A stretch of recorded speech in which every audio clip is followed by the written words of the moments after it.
حافظ حدیث کیا ہے کہ بھائی جان کو 1,00,000 حدیث یاد ہے، 60,000 حدیث یاد ہے، 30,000 حدیث یاد ہے، 25,000 حدیث یاد ہے. اچھا 2-4 ہزار پہ یہ بات نہیں بنتی کہ 2,000 یاد ہے تو یہ تو وہ ہے، ایسی کوئی بات نہیں ہے، تو کچھ ہوتی. So imagine the level of کیا دماغ ہے. And that's what we understand today کہ جی صرف 2% of the human brain is being used. یہ ان باتوں کو پڑھنے کے بعد مجھے سمجھ میں آیا کہ واقعی یار 2% ہی ہم استعمال کرتے ہیں. تو میں آپ کو اس کی ایک تاریخ میں مشہور ایک واقعہ ہے اس کو سمجھ آنے کے لیے. غالباً ابو الفضل اس کا نام تھا، اکبر کے دربار میں ایک شاعر تھا، وہ جو کانسٹنٹلی جو درباری ہوتا. تو اس سے منسوب واقعہ ہے اور کوئی حیرانگی نہیں بات نہیں ہے کہ جب لوگوں نے شعراء نے آنا اکبر کے دربار میں، Akbar being a patron of the arts, اس نے اپنا کوئی کلام سنانا تو he would look towards his advisors کہ ہاں بھائی اس کو کیا ریٹنگ دیں. بادشاہ تو بیچارہ ویسے بھی اتنا نہیں پڑھا لکھا ہوتا، وہ اپنے وزیروں سے مشیروں سے پوچھتا ہے. تو اس نے کہا بھی ہاں بھی تمہارا کیا خیال ہے، یہ شاعر کیسا ہے؟ تو ابو الفضل نے کہنا ہے میرے شعر ہیں یہ تو کہنے کا تمہارے شعر. اب آپ کو یہ اندازہ ہوگا کہ کسی شاعر کو سب سے بڑی شاید گالی یہی دینا ہوتی ہے کہ تم نے شعر چوری کیا ہے. وہ شاعر نے بکھلا جانا، کہا میرا شعر ہے دیکھو میں لکھ کے لایا ہوں. اس نے کہا اچھا تم تو لکھ کے لائے کہہ رہے ہو اور تم نے دیکھ کر یا پڑھ کر تم نے سنائے ہیں نا، میں تم کو زبانی سارے شعر سنا دیتا ہوں. Actually what he was doing was ابو الفضل ایک دفعہ صرف سن کے he was able to relate the entire poetry of the other poet. اور ظاہر ہے جب ایویڈنس سامنے آتی ہے کہ ایک بندہ پڑھ کے سنا رہا ہے ایک بندہ میموری سے سنا رہا ہے تو کون مانے گا بیچارے کی بات. تو اس نے یہ لوگوں کے ساتھ کافی تنگ اس نے ایک ادھم مچایا. بس آپ قریب میں آ جائیں، حفاظ میں آ جائیں. میرے اسی جہاں بیٹھا ہوں میری اسٹڈی جو اب اسٹڈی بن گئی ہے، پہلے یہاں آفس بھی ہوا کرتا تھا. اور 14-15 ایئرز اگو میرے ایک استاد تشریف لائے ہوئے ہیں. میں یہاں بیٹھا ہوں ڈیسک کے اوپر، میرے سامنے وہ بیٹھے ہوئے ہیں and I get a phone call. اور میں اس فون پہ ایک نمبر لکھتا ہوں 5869384 اور سامنے استاد جی بیٹھے ہوتے ہیں، میرے استاد ہیں، حافظ ہیں. میں فون رکھتا ہوں اور وہ جو پرچی میں گما دیتا ہوں. ٹھیک ہے. اور وہ 2 دن کے بعد آتا ہے، مجھے یاد کہ یار ایک فون آیا تھا وہ ایئر فورس والوں کا، ان کو کتابیں چاہیے تھی ہماری. وہ نمبر کہاں گیا؟ پرچی پرچی پرچی پرچی پرچی غائب ہے. اچھا وہ پی ٹی سے لائن ہوتی تھی، اس میں وہ سی ایل آئی وغیرہ بھی نہیں ہوتی تھی. اب کیا کروں کیا کروں؟ وہ حافظ صاحب سامنے بیٹھے ہوئے تھے. 3 days later I ringing up, he is an innocent bystander, listener. He has just overheard that number once. میں کہتا ہوں حافظ صاحب اس دن فون آیا تھا تو ایک نمبر میں نے لکھا تھا، آپ کو یاد ہے؟ بولتے ہاں 5869384.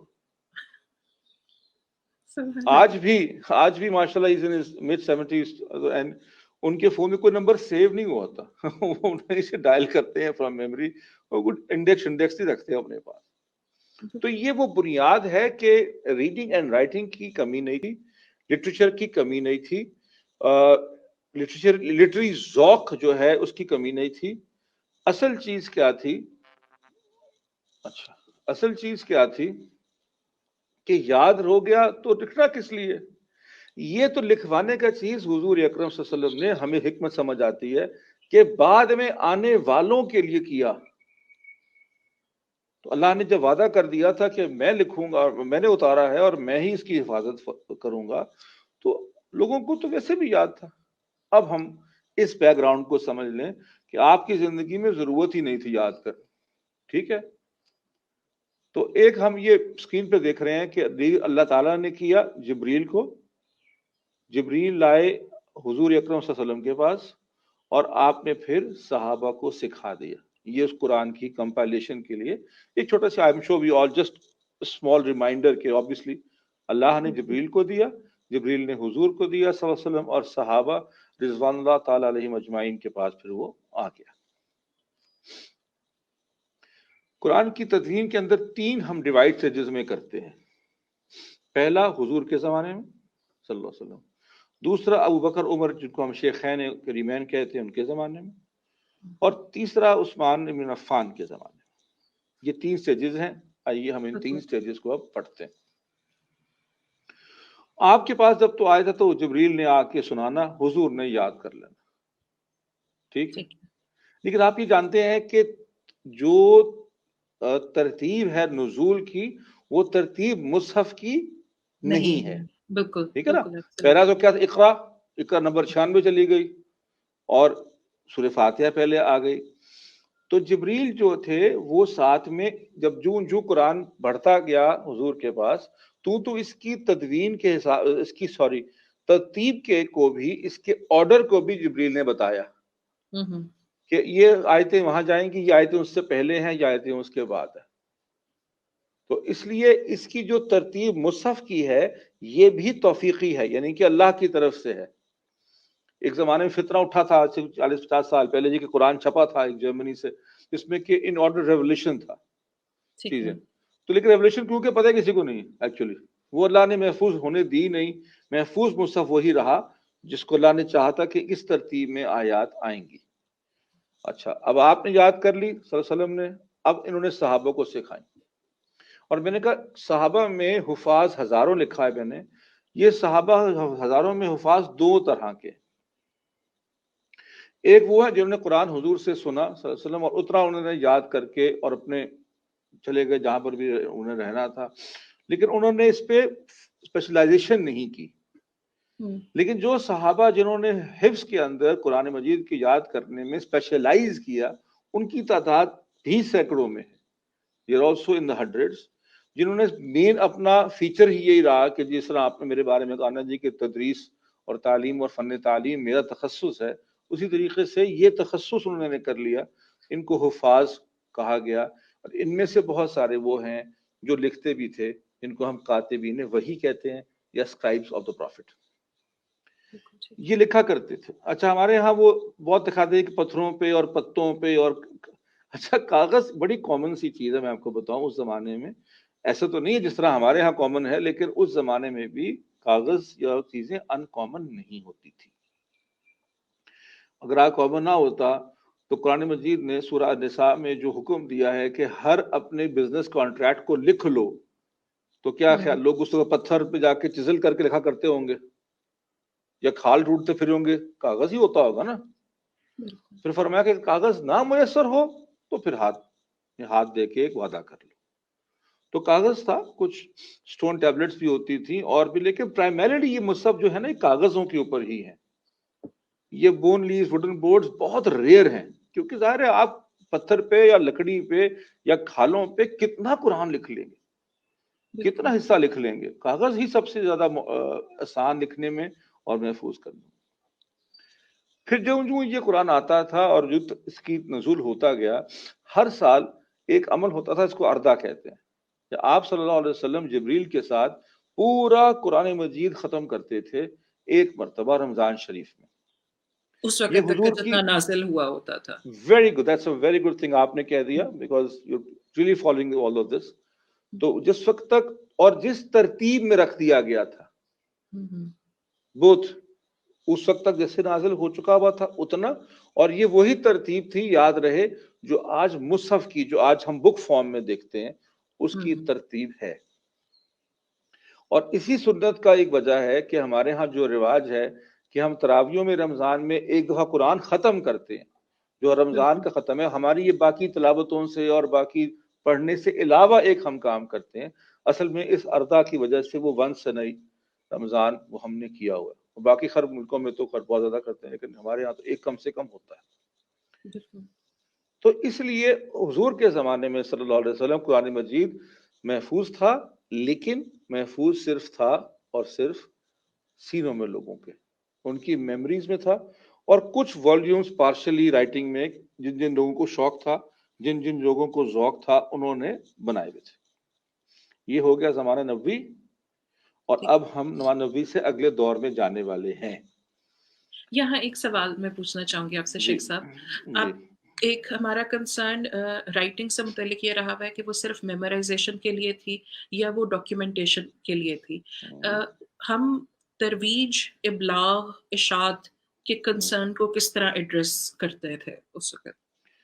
دیکھیے بات یہ ہے کہ قرآن مجید کی جو اشاعت ہے، اس کی تبلیغ ہے، اس کو پہنچانا ہے، یہ ترتیب ہے، یہ ساری یاد رکھیں بڑی سینٹرلائزڈ ہے. یعنی کہ آپ ہی اور صرف آپ صلی اللہ علیہ وسلم ہی جو ہیں وہ اس کی اونلی اینڈ فائنل اتھارٹی ہیں. ٹھیک ہے. کچھ لوگ تیار کیے جاتے ہیں اسپیشلی قرآن مجید کو آگے کل کو اور اس زندگی میں بھی کرنے کے لیے. مثال کے طور پہ ایک شخص دور سے آتا ہے یا نیا مسلمان ہوتا ہے تو وہ پوچھتا ہے کہ جی آپ سے کہ جی میں قرآن یا احکام کیسے سیکھوں. تو اب مکی دور میں آپ صلی اللہ علیہ وسلم جو ہے نا یہ ایک بزی آدمی ہو گیا نا. اب وہ مکی دور میں تو یہ چیزیں نہیں ہوتی تھی. مدینہ کے اندر آ کے پھر وہ آفیشل جو رسپانسبلٹیز ہیں تو آپ نے اپنے پاورز اور رسپانسبلٹیز بہت ساری ڈیلیگیٹ بھی کی ہوئی ہیں دوسروں کو، جس میں سے کہ قانونی رسپانسبلٹیز ہیں، فیصلے ہیں، تو یہ چیزیں ریلیگیشن میں چلی گئی ہیں. سینٹرلائز ہے کنٹرول، ہے بھی تو چھوٹی سی آبادی ہے نا، دیکھیں نا بہت بڑی آبادی تو ہے بھی نہیں، تو سینٹرلائز تو ہے لیکن ڈیلیگیشن بھی ہے. ڈپارٹمنٹ کا نام چاہے نہیں رکھا گیا، اس کو کوئی کمرہ ایلوکیٹ نہیں کیا گیا، کوئی انسٹیٹیوشن کو کوئی پریمیسز نہیں دیے گئے، but they are people who are those walking institutions who are responsible. Such as in the case of the Quran 3-4 لوگ جو بہت مشہور ہیں، زید بن ثابت ہیں، کاتبین وحی میں سے ہیں، وہ سارا کچھ لکھتے بھی ہیں اور وہ آگے پاس آن بھی کرتے ہیں. حضور کے سیکرٹری بھی ہیں، ڈاکیومنٹس لکھتے ہیں، حکم نامے لکھتے ہیں، خط لکھتے ہیں، یہ کام ہے. ابی ابن کعب کے بارے میں وہ مشہور ہے کہ اللہ تعالیٰ نے حضور کو حکم دیا کہ آپ ان سے قرآن سنا کریں، ان کا قرآن اتنا اچھا لگتا ہے کہ سنا کریں اللہ تعالیٰ کو. ہاں ابی ابن کعب کو حضور نے بلایا، نہ چلیں آپ کو میں تھوڑا سا یہ بتا دوں. تو انہوں نے کہا جی کہ میں دیر سے پہنچے، تو وہی سے کہا حضور نے کہ بھائی اچھا ٹائم بڑا کم ہو، 26 منٹ ہو گئے ہم سمجھ. مختصر یہ ہے کہ حضور نے کہا بھائی مجھے قرآن سناؤ، مجھے اللہ نے حکم دیا کہ میں تم سے قرآن سنوں. تو اس نے کہا یا رسول اللہ آپ پہ تو نازل ہوا ہے، تو آپ کو میں کیا سناؤں، میں تو آپ سے سیکھا ہے بول تو، اور پھر نازل آپ پہ ہوا ہے تو میں آپ کو کیا سناؤں گا. تو پھر ارشاد فرمایا بھائی مجھے اللہ نے حکم دیا ہے کہ میں تم سے قرآن سنوں. تو وہی ابن کعب رو پڑے اور کہا کہ یا رسول اللہ اللہ نے میرا نام لے کے کہا ہے. تو حضور نے کہا کہ ہاں اللہ نے تمہارا نام لے کے مجھے کہا ہے کہ تم سے قرآن سن. تو وہی ابن کعب رضی اللہ عنہ جو ہیں ایک یہ آدمی ہیں جی جن سے. تیسرے جو حضور کی مشہور روایت بھی ہے کہ جو شخص یہ چاہتا ہے کہ قرآن کو اس طرح سے سمجھے اور جانے جس طرح سے یعنی کہ جس ترتیب سے نازل ہوا تھا، تو اس کو چاہیے کہ عبداللہ بن مسعود سے قرآن سیکھے. اب obviously عبداللہ بن مسعود حضور سے بہتر تو نہیں جانتے تھے قرآن کو، لیکن وہ پاری بات میں ڈیلیگیشن کی ہوئی تھی نا، سارے کام تو خود نہیں ہوتے تھے، ٹیم ہوتی ہے کام کرنے والی. بالکل. تو یہ جو اسی لیے ابھی ہم آ جائے گا اگلے ہی سٹیج میں اور دوسری سٹیج میں کہ پھر باقی آپ کے سوال کے کچھ حصے اگر رہ گئے ہیں تو وہ ہو جائیں گے. ٹھیک ہے جی، بالکل. اور کوئی سوال ہے اس وقت کرنے والا یا آگے چلیں؟ نہیں ابھی آگے چلیں. ٹھیک. اب یہاں پہ آگے بڑھنے سے پہلے ایک چیز یہ آتی ہے کہ اگر آپ صلی اللہ علیہ وسلم نے یہی اورل ٹریڈیشن تھی تو آگے چل کے ٹریڈیشن چینج کیوں ہوئی، یہ کوشچن ہم ایڈریس کریں گے. بالکل. یمامہ کی جنگ ہوئی مسیلمہ کذاب کے ساتھ. اب سب جانتے ہیں جس نے دور نبوت دعوی نبوت کیا تھا مسیلمہ نے. بالکل. اچھا آپ کو بتاؤں میں انٹرسٹنگلی مسیلمہ کا اصل نام حبیب الرحمان ہے. اچھا. ہاں لیکن مورخین نے سوچا کہ یہ حبیب الرحمان کذاب لکھنا بڑا آڈ لگے گا، اس لیے اس کو نام مسیلمہ اس کے دادے کے نام سے لگا دیا. That looks little better. It's more for optics. اس کا نام چینج ہوا وہ بیچارے کا. بالکل صحیح. تو ان کے ساتھ جنگ ہوئی جو بیٹل بلڈی گارڈن کو کہتے ہیں، اس بڑی جنگ ہوئی. اس میں جو صحابہ فور موسٹ شہید ہوئے ان کی بڑی تعداد حفاظ کی تھی. تو عمر بن الخطاب نے آ کے خلیفہ وقت ابو بکر سے کہا کہ جناب یہ لکھنا اس کو ڈاکیومنٹیشن نہ کر لیں. دیکھیں نا آج تو 50-60 مرے ہیں، شہید ہوئے ہیں، کل کو اور ایونچولی نیچرل ڈیتھ ہو ہی جائے گی ساروں کی. تو eventually there will be nobody alive in this world جس نے قرآن براہ راست حضور سے سیکھا ہوگا. سیکنڈری انفارمیشن چلی جائے گی، تو کیوں نہ اس کو ہم لکھ لیں، ایک مصحف بنا لیں تاکہ وہ مصحف ہو جس کو حضور کے صحابہ جس پہ اجماع کر لے، جس پہ کنسنسس ہو کہ یہی حضور کا قرآن. کہا جی ابو بکر نے تو بات انیشلی نہیں مانی لیکن انہوں نے مانی اور پھر ایک ٹیم مرتب تھی. اور یہاں پہ سوال یہ آتا ہے کہ یہ خیال حضور کو کیوں نہیں آیا؟ خود لکھوا کے چلے جاتے, یہ بعد میں لوگوں کو کیوں لکھنے کی ضرورت پڑنی تھی؟ اس کی ریزن یہ ہے کہ آپ دنیاوی اپنی جتنی ورلڈی جو ٹیمپورل لائف ہے اس دنیاوی زندگی کے آخری وقت تک اس بات کا امکان تھا کہ قرآن نازل ہو جائے گا. بالکل ٹھیک ہے نا, وہی آخر میں کوئی نہیں آتا جی کہ آخری 6 مہینے جو قرآن نہیں آئے گا آپ کو, اب آپ قرآن کے نزول سے ختم ہو گیا. تو وہی کیونکہ آخری سانس تک آتی رہنی تھی, چنانچہ آخری سانس تک ایک کمپلیشن کرنا مناسب نہ ہوتا. ٹھیک ہے, اس لیے انہوں نے اس کو ریفر کر دیا. اور پھر میں نے ایسے کہا ضرورت اس زمانے میں محسوس ہوتی بھی کسی کو نہیں تھی. تو یہ بات تو بکر نے مان لی, ان کا ٹیم مرتب کرو. یہاں ایک اور سوال آتا ہے کہ اگر اللہ نے خود اس کا وعدہ لیا ہے کہ میں قرآن محفوظ رکھوں گا, تو پھر لوگوں کو کیا آخر ضرورت پڑی, عمر کو کیوں سوجی کہ جی ہم لکھتے ہیں ہم محفوظ کریں گے؟ ہاں جی بالکل. کیا خیال ہے نا؟ I think it's a valid objection question کہ بھئی اللہ نے وعدہ کیا تھا وہ خود محفوظ کر دے گا, آپ کو کیا تکلیف ہے بھائی, آپ بیٹھے رہے آرام سے, محفوظ کریں گے. آپ کون ہے کرنے والے؟ اس لیے کہ صحابہ کرام کی جو خوبیوں میں سے خوبی ہے کہ صحابہ جو ہیں وہ دنیا میں اپنی ذمہ داری اور اللہ کی طاقت ذمہ داریوں میں فرق تسلیم کرتے تھے اور جانتے تھے. ہماری طرح نہیں تھے کہ ہمارے کام جو اپنے ذمے ہیں وہ اللہ کے ذمے ڈال دو, اور جو اللہ کے ذمے کام ہے جہنم اور جنت کو اپنے ذمے لے لو کہ ہم ڈالیں گے لوگوں کو. بڑا فرق ہے دونوں میں. بات یہ ہے کہ جس مقصد کا اللہ نے وعدہ کر دیا ہے کریں گے تو انسان obviously, فرشتے تو آ کے تبلیغ نہیں کی تو فرشتہ کیسے کوئی محفوظ کرے گا؟ کریں گے تو انسان ہی. یہ فور سائٹ عمر میں تھی, لیکن وہ خوش نصیب انسان ہوں گے جو اس سعادت کا حصہ بن جائیں گے, اور وہ کامیاب ہی رہیں گے کیونکہ اللہ نے وعدہ کیا اس کی کامیابی کا. تو اس لیے انہوں نے یہ اپنے سر لیا کہ ہم کریں گے. اور پھر ایک ہم اس کو مقری کہتے ہیں جو قراء کے بھی ایک اعلیٰ صیغہ مبالغہ ہے, زید بن ثابت کا ذکر ہم نے پہلے کیا, ان سے کہا کہ آپ یہ کام شروع کریں. زید بن ثابت نے 4 کام کیے. انہوں نے کہا سب کو بلایا کہ لاؤ بھائی اپنے اپنے مصحف لاؤ, اپنی میموری لاؤ اور مجھے سناؤ.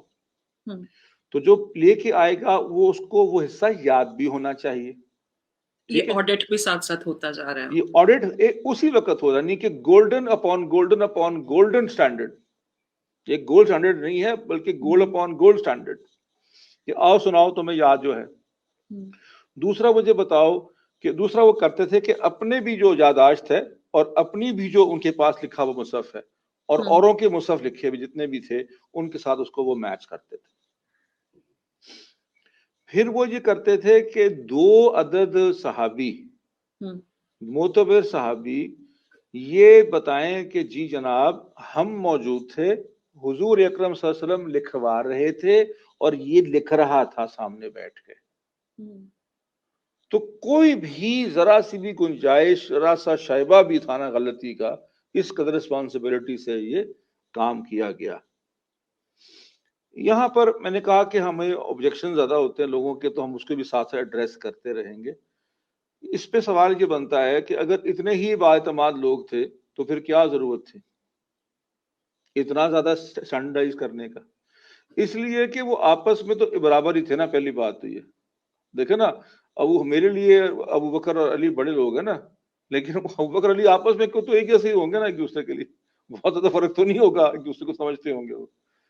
اور دوسری یہ بات ہے کہ جب سسٹم ہوتا ہے تبھی اعتماد ہوتا ہے. ہمیشہ انسان کی طبیعت ہے کہ وہ فرد سے زیادہ سسٹم پہ اعتماد کرتا ہے اور ثبوت پہ اعتماد کرتا ہے. اور کیونکہ یہ قیامت تک چلنا تھا, یہ بڑے ویژنری لوگ ہیں, ان کی بڑی فور سائٹ ہے, اینڈ دے میڈ شور کہ کوئی کل کوئی اعتراض کا ہمارے پاس جواب آج تیار ہو.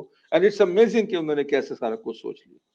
اور بیسیکلی ورڈ آف گاڈ کو اتنا پروٹوکول دینا جتنا کہ باقی دنیا کے باقی لکھی ہوئی چیز سے فرق ہو, اوتھینٹسٹی کو کرنے کے لیے ایکنالج. جی انڈیا میں میں اب دیکھیے پری پارٹیشن میں پڑھ رہا تھا کہ ایک صاحب قرآن کا جو پہلا جو بنایا تھا نا انہوں نے چھاپا خانہ جس پہ قرآن چھاپتے تھے، تو اس میں ان لوگوں کو جو پرنٹنگ کا کام کرتے تھے ان کا باوضو ہونا ضروری ہوتا تھا، اور انہوں نے ایک الگ سے کنواں کھودا تھا جس کنویں سے پانی وہ یوز کرتے تھے اپنی انکس وغیرہ میں، اور انہوں نے ایک نئی غرقی، پتہ نہیں اب لوگوں کو پتہ نہیں کیا ہوتی ہے، سیوریج کا نظام ہوتا تھا کنویں کی طرح کا، ایک غرقی کھودی تھی نئی فریش، وہ غرقی نہیں جس میں کہ لوگوں کا سیوریج جاتا تھا، ایک الگ سے فریش غرقی کھودی کہ جو ہم پلیٹیں دھوئیں گے، اس زمانے میں وہ جو روٹری پریسز پلیٹیں ہوتی تھیں ایسے ایسے کر کے آتی تھیں، ان کے اوپر جو انک بلی ہوتی ہے جس پہ قرآن کی آیتیں لکھی ہوتی ہیں، ان کو دھو کے ہم گٹر میں نہیں ڈالیں گے بلکہ الگ سے اس کو کریں گے۔ تو یہ مسلمانوں نے ہمیشہ اس کے تقدس کی وجہ سے، اس سے محبت کی وجہ سے یہ سارے تمام کیے۔ تو زید بن ثابت اور صحابہ سے زیادہ کون تقدس جانتا تھا اس کا، تو انہوں نے یہ سارے سٹینڈرڈز پورے کیے تاکہ یہ محفوظ ہو جائے۔ یہ چیز شروع تو ہوگی زمانے میں عمر کے، بکر کے، سیدنا عمر کے زمانے کے اندر جو ہے وہ یہ چلی گئی، اور اس میں تھوڑا سا مسپرنٹ ہے، میں اس کو ابھی ٹھیک کر دوں یہ کیونکہ بعد میں ریکارڈ نہ ہو جائے۔ جی، تو عمر کے زمانے مکمل ہوئی، سارے بڑے صحابہ کو، یہ زید بن ثابت کا تو ساتھ کچھ 40 ایک لوگ ہیں بائی دا وے، اور وہ 40 ایک لوگ جو ہے نا وہ ڈیٹا انٹری کلرک نہیں ہے، وہ 40 کے 40 سارا ہی مقری صحابی ہے، وہ ٹاپ آف دا لائن کہہ لینا جو لوگ اس وقت تھے اس شعبے کے اندر اسپیشلسٹ، وہ 40 ایک لوگ جمع کرتے ہیں، ان سے اس کو اتھینٹیکیٹ کرتے ہیں، عمر کے پاس رکھ دیتے ہیں۔ حضرت عمر کا جو کیا یہ ٹھیک نہیں ہوا، سوری جی، اور یہ ان کے پاس رہا، اس کی اگین ابھی تک کوئی ضرورت محسوس نہیں ہوئی تھی، it was a foresight کہ اس کو بنا لیا گیا ایز اے فور سائٹ۔ اس کے بعد یہ ان کے ساتھ رہتا ہے، پھر یہ ان کی جو صاحبزادی ہیں جو ام المومنین بھی ہیں، وہ حفصہ بنت عمر، اور ان کو دے دیا گیا، اور یہ ان کے پاس رہا۔ It was just a standard, it was there to be used when and if needed, جیسے وہ بچوں نے پڑھتے تھے وہ سائنس کی کتابوں میں کہ وہ سوئٹزرلینڈ میں کوئی ادارہ ہے اسٹینڈرڈز انٹرنیشنل جس نے 1 کلو کا سیمپل ہے اور 1 میٹر کا سیمپل ہے، وہ اسٹینڈرڈ کی طرح کی چیز ہے، وہاں پڑھ جاتے۔ وقت گزر جاتا ہے جی تھوڑی سی، اور ہمارا وقت بھی ختم ہو رہا ہے، تو ہم تیز تھوڑا سا چلتے ہیں اور بھی۔ تو حضرت عثمان کے زمانے میں میں نے ایک نقشہ لگایا ہے، آپ دیکھیں کہ اس کے اندر جو سپریڈ ہے ریڈ کلر کے اندر، ذرا اس کا سائز دیکھیں، اور ان کے پاس نہ زوم ہے، نہ اسٹریم یارڈ ہے، نہ فیس بک ہے، نہ انٹرنیٹ ہے، نہ ٹیلی فون ہے، نہ تار ہے، نہ ٹیلی گراف ہے، نہ ای میل ہے، تو کمیونیکیشن ایک بڑا ایک ایشو ہے، اور one of the things why eventually we have this problem with the breakage of the empire وہ یہی تھی کہ سائز کا بہت بڑا ہو جانا۔ اس میں اب عرب صرف نہیں ہے، اب اس میں ہر قسم کا عجمی بھی ہے، اور جو لوگ بھی داخل ہوتے ہیں اسلام میں، اسلامک امپائر کے اندر، ان کو فاتح قوم کی زبان سیکھنی پڑتی ہے، یا تو مسلمان ہے تو مسلمانوں کو سیکھنا پڑے گا قرآن کی زبان، یا پھر مسلمان اگر نہیں بھی ہیں تو آفیشیل لینگویج ہم نہیں انگریزی ساری بولتے، آفیشیل لینگویج ہے ہمارے کانکررز جو تھے ان کی۔ تو اس میں ہم دیکھتے ہیں کہ اس میں ڈائلیکٹ کا مسئلے 2 آنا شروع ہو جاتے ہیں۔ ایک اگر آپ نے دیکھنا ہے تو اگر مجھے تجربہ ہوا، جو ہی آپ یہ اٹک کا پل کراس کریں، بلکہ یہ اسلام آباد کو کراس کریں نا موٹر وے کے اوپر، تو مساجد کے اندر آپ دیکھیں گے کہ تلاوت قرآن مجید لگے گا کسی اور زبان میں ہو رہی ہے۔ بعض ایسی مساجد ہیں جو لگتا ہے کہ ٹھیٹھ پنجابی میں کوئی قرآن پڑھ رہا ہے یا ٹھیٹھ پشتو میں کوئی قرآن پڑھ رہا ہے، اور بہت زیادہ رنگ ہوتا ہے لوکل ڈائلیکٹ کا، ٹو دی ایکسٹینڈ کہ کبھی کبھی اس کا معنی بھی لگتا ہے کہ بدل جائے گا۔ یہ چیز ایک، اس کو آپ ملٹیپلائی کر دیں بائی 1000 ٹائمز، جب رشیا کی حد تک تو منگولیا کی حد تک قرآن یہ چلا جاتا ہے، نیچے یہ جو مراکش تک ٹو دی افریقن اینڈ چلا جاتا ہے، نیچے تک وہ کچھ ٹریڈرز، یہ کرالا کے لوگ بھی، پتہ نا صحابی بھی گزرے ہیں دو لوگ وہاں سے، مشہور بات۔ تو وہ یہ دیکھتے ہیں کہ یہ چیز پرابلمٹک بننا شروع ہو جاتی ہے۔ جیسے میں آپ کو چھوٹی سی بات بتا دیتا ہوں کہ دوسری چیز ہے کہ جو صحابی اپنا اپنا مصحف پارشل، جن سے کچھ سے ہم نے لیا بھی تھا اس وقت، اور کچھ نے دو آیتیں لکھوا لی، ایک سورت لکھوا کے چلا گیا، جا کے سیٹل ہو گیا سیریا میں، سیٹل ہو گیا جا کے منگولیا میں، سیٹل ہو گیا ساؤتھ آف فرانس کی طرف جا کے، وہ مصحف بھی جگہ جگہ پہ پھیلے ہوئے ہیں۔ ٹھیک ہے، اور وہ جو میں نعوذ باللہ من ذالک مثال دے رہا کہ الحمدللہ بھی تو ہے نا اس کے اندر، ذرا ہمارے یہاں بھی تو بیچارے پڑھتے ہیں الحمدللہ، تو وہ ڈائلیکٹس بدل جاتے ہیں, قوموں کے ڈائلیکٹ بدل جاتے ہیں. خود قریش کے اندر عربوں کے اندر ڈائلیکٹس بہت سارے. آپ دیکھیں نا, ہماری پنجابی اور ہے, امرتسر کی اور ہے, گجرانوالہ کی اور ہے, ملتان کے قریب چلے جائیں سرائکی رنگ چڑھ جاتا ہے. تو یہ چیز ہم دیکھتے ہیں کہ یہ پرابلم محسوس ہوتی ہے سائز آف دی امپائر پہ جا کے. تو کیا ہوتا ہے, حذیفہ بن یمان جن کو رازدار رسول کہتے ہیں, he was a confidant of the prophet, اور ان کے پاس راز ہیں حضور کے بہت سارے. amongst them he is the only companion of the prophet جن کو منافقین کے نام پتا تھے, حضور نے بتائے تھے. تو یہ ان لوگ بڑے خاص لوگوں میں سے. یہ وہاں چکر لگا کے آتے سینٹرل ایشیا کا, اور آ کے کہتے ہیں عثمان سے کہ یار یہ تو کوئی نئی کوئی چیز بن جائے گی ایونچولی. بنی نہیں ہے لیکن بن جائے گی. جب وہ اپنا پڑھ رہے ہیں, وہ آدھا پڑھ رہے ہیں, ان کے پاس چھوٹا مصحف ہے, کسی کے پاس کچھ ہے, انہوں نے کہا یار اس کو چھوڑو. عثمان took very superb action. انہوں نے سارے گورنرز کو ایڈریس کیا. انہوں نے کہا جی ہم مصحف حفص جو حفصہ کے پاس پڑا ہوا ہے, جو ابو بکر نے اور عمر نے بنایا تھا, اور اس پہ سارے صحابہ بڑے چھوٹوں نے سب نے مل کے اس کے اوپر ایک کنسنسس تھا, ان کا اجماع تھا. تو اس کو اب ہم کاپیز لکھائیں اور ان کو جگہ جگہ بھیج دیں. اچھا اب یہ کاپیز ظاہر ہے کہ ہینڈ کاپیز ہی بنیں گی نا, ہینڈ میڈ ہی ہوں گی نا, فوٹو کاپی تو ہو نہیں سکتی. تو وہی اوریجنل ٹیم کو لایا جاتا ہے کہ وہ آ کے اس کو بیٹھ کے لکھے گی, پھر ایک دوسرے کی لکھے ویریفائی کرے گی, پروف کرے گی, اور جب وہی ٹیم ساری جو ہے اس کو اپروو کر دے گی کہ یہ اوریجنل وہی ہے جس پہ سارے صحابہ ایگری کر گئے تھے, اسی ٹیم کو لا کے تو ان سے لکھوایا. ٹھیک ہے. اس کے بعد یہ ٹیم جو ہے وہ سارے provincial capitals which were about 7 or so in number, جو میجر کیپٹلز تھے, ان گورنرز کو بھیجا. ان کو بھیج کے کہا کہ جی اب آپ فردر کاپیز, فردر میمورائزیشن اس سے کریں گے. اچھا اس سٹیج پہ ہم عراب آ گئے ہیں ابھی یا نہیں, یہ ابھی عراب سے پہلے؟ اچھا ابھی ضرورت ہی نہیں پڑی عراب آنے کی, یہ تو آئے گی جب اور زیادہ, جب اجمی اور لوگ آئیں گے تو اور زیادہ ضرورت پڑے گی. That will come much later. جی حجاج بن یوسف کے زمانے میں مشہور ہے, اسی زمانے میں عراب لگانے کی ضرورت پڑ گئی تھی. ابھی ہم اس پہ دیکھیں گے, اگر وقت بچا تو اس پہ چلے جائیں گے انشاءاللہ. اچھا ایک چیز جو یہاں پہ ہوتی ہے, اس لیے عثمان بن عفان کو جامعۃ القرآن کہتے ہیں. جامعۃ القرآن ہے جس نے قرآن کو کنسنسس پہ سب کو ایک پہ کر دیا, اور انہوں نے کہا پڑھو گے لہجے میں قریش کے, جس کے بھی سب ڈائلیکٹس ہیں بائی دا وے, لیکن قریش کا لہجہ ہوگا. ٹھیک ہے. یہ لہجہ جو کسی اور کا, کسی مراکش کے آدمی کا, شام کے آدمی کا, یا بنو مخزوم کے میں سے کوئی بھی آدمی, تو بھی قریشی ہے. جو دوسرے قبیلے ہیں جیسے بنو قلب وغیرہ ہیں, اس میں سے نہیں ہوگا, تمہارا اپنا لہجہ ہوگا. یہ بھی سیٹل ہو گئے. اب جس کے پاس پارشل مینوسکرپٹس ہیں وہ سارے جمع کرو اور ان کو شہید کر دو. ٹھیک ہے, تاکہ کہیں اختلاف کی گنجائش ہی نہ رہے. اب ایک بابا جی حضور کے پاس آئے ہیں, زندگی میں ان کے پاس آئے صلی اللہ علیہ وسلم, ان سے لکھا. اس وقت 15-16 آیتیں لکھ لی, 15-16 صورتیں لکھ لیں, اور وہ سینے کے ساتھ لگا کے بیٹھے ہوئے ہیں. اس کو لے کے وہ چلے گئے ہیں الجزائر, الجیریا لے گئے ہیں. وہاں پر انہوں نے اپنے بیٹے کو دے دیا, خود فوت ہو گئے. اب ان کا بیٹا کہتا ہے جی یہ مصحف تو میرے والد نے حضور کے سامنے بیٹھ کے لکھا تھا, یہی قرآن ہے.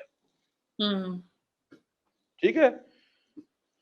بیٹے کو تو شاید یہ پتا ہوتا کہ جی یہ وہی قصہ جو ابا سیکھ کے آئے تھے, لیکن جب اس کے پوتے کے پاس سامنے وہ آئے گا مصحف عثمان کے زمانے کا, جو مصحف حفص آئے گا یا حفصہ آئے گا, تو ایک ہی ہے. تسی اپنے کول میں پا چھڑیے نہ آئے تھا, میں نہیں مانتا. تو یہ اسٹینڈرڈائزیشن جو ہے, اس لیے جامعۃ القرآن کہتے ہیں عثمان بن عفان کو, کہ نہ صرف کہ اس کو اسٹینڈرڈائز کر دیا, بلکہ ود اے ہیوی ہارٹ جتنے بھی مصحف ٹیمپرری پارشل تھے ان کو شہید کر دیا. جس کے اوپر بڑا وہ کرٹکس جو ہیں, ویسٹرن کرٹکس جو ہیں, انہوں نے وہ بات اٹھائی, اورینٹلسٹ نے اور ہمارے کچھ دیسی لوگوں نے بھی اس کی آواز میں آواز ملا دی کہ جی عثمان دا قرآن برنر. وہ قرآن برنر جو کیوں برن کیا نا, اس کی ریزن سمجھنے کی ضرورت ہے. سارے لوز کنیکشنز ایلیمینیٹ کرنے کی ضرورت تھی. ویری ویل پٹ جی. یہ وہ مصحف مشہور ہے جی, جو تو کاپی میوزیم میں پڑا ہوا ہے, جس کے بارے میں یہ مشہور ہے کہ عثمان بن عفان کو جب شہید کیا گیا تو اسی کو پڑھ رہے تھے. اگر اسکرین پہ نظر آ رہا ہے آپ کو, تو یہ وہ داغ, تھوڑے سے خون کے داغ بھی ہیں, ان کی اہلیہ نائلہ کے بھی وہ ہے. تو یہ ہوتا ہے جی, صحابہ کے زمانے تک ہو جاتا ہے. اس کے اندر جب اعراب لگانے آتے ہیں تو یاد رکھیں اعراب کے اوپر بھی کئی قصے ہمارے یہاں مشہور کر دیے گئے ہیں. اعراب سب لگائے ہیں اجمیوں کے لیے سیکنڈ، جن کی کیا کہنا ہے انگلش کیا Arabic as a second language جو ہے نا، ان کی انڈرسٹینڈنگ کے لیے اس میں قریش کا لہجہ محفوظ رکھا گیا. اس میں جو ڈفرینسز آپ 10 لہجے پنتے اس میں کوئی خاص فرق نہیں ہوتا. پڑھنے کا جو فرق ہے، مالک یوم الدین ہے آپ سنیں گے ورش والوں کو پڑھیں گے ملک یوم الدین which has the same meaning actually to be honest. تو یہ ہے جی صحابہ کے زمانے تک کی وہ، اور بعد میں حجاج کے زمانے میں آن ورڈز اعراب آ گئے کر لیا، اور پھر چھپنا شروع ہو گیا. اور اب تو خیر وہ ای قرآن ہے، اب تو وہ تو چھپتا بھی نہیں ہے. یہ جی سکویز نہیں کیا جی، میں نے کوشش کیا. آئی ہوپ کہ میں تھوڑا سا تیز چل رہا تھا، لیکن 45 منٹس میں this would I could manage. تو اگر کوئی سوال ہے تو اب آپ بے شک کر لیں، اور بھی کوئی سوال ہے تو. جی ہمارے پاس سوال ہے کہ سورتوں کی ترتیب مکی، مدنی اور منازل کے تحت کی گئی ہے؟ نہیں جی، سورتوں کی ترتیب جو ہے نا وہ مکی، مدنی اور منازل کے تحت نہیں کی گئی ہے. یہ جب نازل ہوتا تھا قرآن مجید تو جبریل امین ساتھ ساتھ حضور کو یہ واضح کر دیتے تھے کہ اس کی ترتیب کیا رکھنی ہے. اسی لیے کہتے جی بلال حبیب صاحب بالکل آپ نے ٹھیک کہا، جبریل امین نے ہی اس کو ترتیب بتائی ہے کہ کس ترتیب سے مصحف یا کس ترتیب سے قرآن مجید پڑھا جائے گا، اس کو پڑھنے کی ترتیب کی. مکی، مدنی اور منازل جو ہیں یہ بعد کی چیزیں ہیں. اس میں منازل سب سے پہلے ہیں. صحابہ کے لیے تو عام طور پہ ایک ہفتے میں ایک قرآن ختم کرنے کا رواج تھا، چنانچہ اس کی 7 منزلیں جو ہیں وہ 7 دنوں میں کتنا وہ پڑھتے ہوں گے اس کو ہم منا لیتے ہیں، اس کو منزل کہتے ہیں. منزل ٹھیک کے ہے، یہ 4 یعنی 5 اس طرح بھی آربیٹری ہے، یہ آفاقی ہاں نہیں ہے یہ. باقی نہیں ہے. اس طرح مکی مدنی ہمارے ریکارڈ ہے کہ ہم نے علماء نے جنہوں نے تحقیق کی ہے قرآن مجید کے اوپر، انہوں نے کہا کہ یہ صورت مکی ہے، یہ صورت مدنی ہے، کہ یعنی کہ ہجرت سے پہلے کی ہے. ایک ہجری ہے جو ہجرت کے دوران عمل کے دوران نازل ہوئی ہے، ایک مدنی ہے جو مدینہ منورہ میں نازل ہوئی ہے، اور مدینہ منورہ میں نہیں، مدینہ منورہ کے دور میں یعنی کہ ہجرت کے بعد. یہ بالکل لوکیشن کے حساب سے مکی مدنی نہیں ہے، یہ ایرا کے حساب سے مکی مدنی ہے. میں اتنا بتا دوں کہ اس کے بعد یہ جو آپ کا نہیں ہے جو علماء نے اس پہ بھی کام کیا کہ کون سی صورتیں ہیں جو دن کے وقت نازل ہوئیں، کون سی رات کے وقت آیتیں نازل ہوئیں، حضور اونٹ پہ بیٹھے تھے تو کون سی ہوئی تھی، گھوڑے پہ بیٹھے کون سی ہوئی تھی، معراج پہ جاتے ہوئے کون سی ہوئی تھی، معراج سے آتے ہوئے کون سی ہوئی تھی. یہ تو مکی مدنی تو ہمیں ابھی بالکل بیسک سی ڈسکرپشن ہے، بہت اس پہ کام ہوا. رکوع کی جہاں تک بات ہے، رکوع کا جو نزول ہے یہ مزید کئی کچھ 100 سالوں کے بعد کچھ معنی کے لیے یہ جب قرآن مجید پڑھایا جانا شروع ہوا باقاعدہ ٹیکسٹ بک کے طور پہ اداروں میں، افراد نے پڑھانا شروع کیا، تو آپ دیکھیں رکوع میں عام طور پہ ایک پیراگراف ہوتا ہے لائک اے پیراگراف، جس میں کہ کوئی ایک ٹاپک کو کور کیا جاتا ہے. تو یاد کرنے والوں کے لیے اور اس زمانے میں یاد کرنا اور سمجھنا ایک ہی چیز ہوتی تھی. ٹھیک ہے، جب کیونکہ زبان کا بیریئر نہیں تھا. جب حافظ ابن قیم اپنے استاد کے پاس تفسیر ان کی جو 20 جلدوں میں ہے پڑھنے کے لیے گئے ہیں، جب انہوں نے پڑھا دی ہے تو انہوں نے کہا اچھا بیٹا اب سنا دو. انہوں نے پوری سنائی ہے ان کو، بعد میں صرف سمجھی نہیں تھی سنائی بھی تھی. تو رکوع اس وقت آئے تھے. اگلا سوال آئے گا جی کہ جو اچھا جی اندلی گول صاحبہ کہتی ہیں جی ابن وراق کا کرٹیک جو ہے نا قرآن ٹیکسٹ کا compilation specifically in which Quran keeping in view the quotes from the Hadith of Suyuti, Ibn Daud and textual verses to prove. دیکھیں ابن وراق کا جو کرٹیک ہے نا it's a very technical critique and there will be enough time perhaps one day in which we could do a program or do a sitting on this. But before I answer to respond to Ibn Warraq, I need to also have a very good idea of the standard of the research that you have done on Ibn Warraq, because یہ کسی عام آدمی کا کام ہم sorry یہ تھوڑا technical سی بات ہے، مجھے بھی پر جلتے ہیں ہر بہت سی باتوں کے اندر پہنچتے ہوئے. تو I would love to answer this, but this is a very technical question and I need to be sitting along with you in a much better environment and more time margin before I can answer this question. ایک سوال میں بھی پوچھنا چاہوں گی ابھی آپ سے جہانگیر صاحب کہ ہمارے پاس جو آیات کی ترتیب پروفٹ کی طرف سے آئی، جو ان کے پاس جبرائیل کی طرف سے آئی تھی توفیقی جو ہے، وہ کہیں اس کی توجیہ ریکارڈ ہوئی یا شیئر کی گئی کہ یہ کیوں فار ایگزامپل آخری آیات جو قرآن کی تھیں کہ آج میں نے اپنا دین تمہارے لیے مکمل کر دیا, why did it have to be in surah Maidah which is the 5th surah and not the end of the Quran? جی دیکھیں, ہیونگ اسٹیبلش دس کہ یہ تھی توفیقی ہی, جو اس کی پیچھے حکمت ہے کہ کیا ہے حکمت, اس کے اندر جو اللہ نے تو بتائی نہیں کہ میں نے کیوں ترتیب بدلی, نہ حضور نے اس پہ کوئی وضاحت کی کہ کیوں ترتیب بدلی اللہ نے. اس کے اوپر جو تعویل کی جاتی ہے, جو سمجھ میں بھی آتی ہے, اور بہت سے اس پہ کام جو مفسرین ہیں قرآن مجید کے, انہوں نے کام کر کے کہا ہے کہ جو حضور کے زندگی کے بعد کے مسلمانوں کے ادوار ہیں, ان کی تربیت کے لیے یہی ترتیب ٹھیک رہے گی. ان کی تربیت اور طرح ہونی ہے, اور جن کی جو آپ کی زندگی میں لوگ ہیں ان کی تربیت اور طرح ہو رہی تھی. تو اس کی تعویل عام طور پہ یہ کی جاتی ہے کہ اس وجہ کے اندر جو ہے قرآن مجید جو ہے وہ اس لیے اس طرح بنایا گیا کہ ہم اس طرح سے ہمیں اس نے اوپر لے کے پڑھ کے لے کے جانا ہے, اور اس نے ہمیں اٹھا کے جس طرح دیکھیں اس کو ٹیکسٹ بک سمجھے. ہمارے ہاں قرآن مجید کا تقدس اتنا ہو گیا ہے کہ اس کو پڑھنا ہی منع ہو گیا نا ایک طرح سے. بالکل حقیقت تو یہ ہے کہ یہ تو بچوں کے لیے کام تھا کہ بچے چلو بچپن میں اس کو یاد کر کے رکھ لیں اور بڑے ہو کے سمجھ لیں. تو ہمارے ہاں تو حد تو صرف پڑھنے کی ہے, ہمارے ہاں سمجھنے کا تصور, اگر آپ کا خیال ہے اگر آپ کو 10-20 لوگ مل گئے ہیں نا, تو پاکستان میں آج بھی پڑھنا الگ چیز ہے, تلاوت کرنا الگ چیز ہے, سمجھنا تو خیر کچھ اور ہے, سمجھانا تو اس سے بھی کچھ آگے ہے, ٹھیک ہے نا. تو اس حلقے میں تو یہ ہمارے حلقے میں تو شاید لگے کو عام سی بات کہ سمجھنا بہت ضروری ہے, اس کے بغیر گزارا نہیں. لیکن اصل بات یہ ہے کہ قرآن مجید تو سمجھنے اور عمل کی ہی کتاب تھی. بالکل That's what it was. تو اس ٹیکسٹ بک کو میں اس لیے ٹیکسٹ بک استعمال کرتا ہوں تاکہ اس کو کلیریفیکیشن ہو جائے کہ اس ٹیکسٹ بک کے یہ جو chapters in names of the surahs, یہ اس طرح سے کھانا مقصود تھا. ہم اسی کو سمجھے ابھی تک, باقی اللہ عالم الصواب کہ یہ ایگزیکٹلی بات ہے وہ کلیئر نہیں. ایک بات میں بتا دوں آپ کو چھوٹی سی, جی.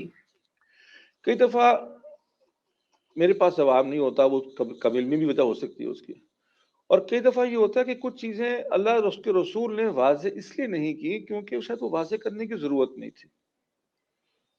میں آپ کو اس کی مثال دیتا ہوں کہ موسیٰ اور خضر کے واقعے اگر آپ دیکھیں تو اس میں خضر کا نام نہیں ہے قرآن کے اندر, بیکاز ریلیونٹ نہیں ہے. وہ کس موڑ پہ ملے تھے اس کا بس اشارہ ہے کہ جی کہ جہاں پر وہ مچھلی مل گئی, وہ کہاں تھی, وہ جارڈن میں تھی, وہ سیریا میں تھی, وہ مکہ میں تھی, وہ کہاں تھی, nobody knows, because the Quranic style of teaching is that it sticks to the relevance of our lives and not to many other things. So لوگ پریشان ہوتے کہ یار یہ کیا بات ہے, یہ ہر بات اسلام میں ہے تو یہ کیوں نہیں ہے, یار اسلام میں ہے, یہ آپ ہی کس کام کی ہے بھائی, نہیں بتایا اللہ نے آپ کو, جو بتا دیا وہ کر لو, جو نہیں بتایا اس پہ پوچھ لیں گے جا کے ان سے بعد میں. بالکل بالکل, بہت شکریہ, جزاک اللہ خیر جہانگیر صاحب. آپ نے ماشاء اللہ کمپائلیشن اور پریزرویشن کے بہت سارے کنسرنس ہمارے ایڈریس کیے, اور انشاءاللہ امید کرتے ہیں ہمارا آپ کے ساتھ یہ رابطہ اسی طرح جاری رہے گا اور ہم آپ سے سیکھتے رہیں گے انشاءاللہ. جزاک اللہ خیر.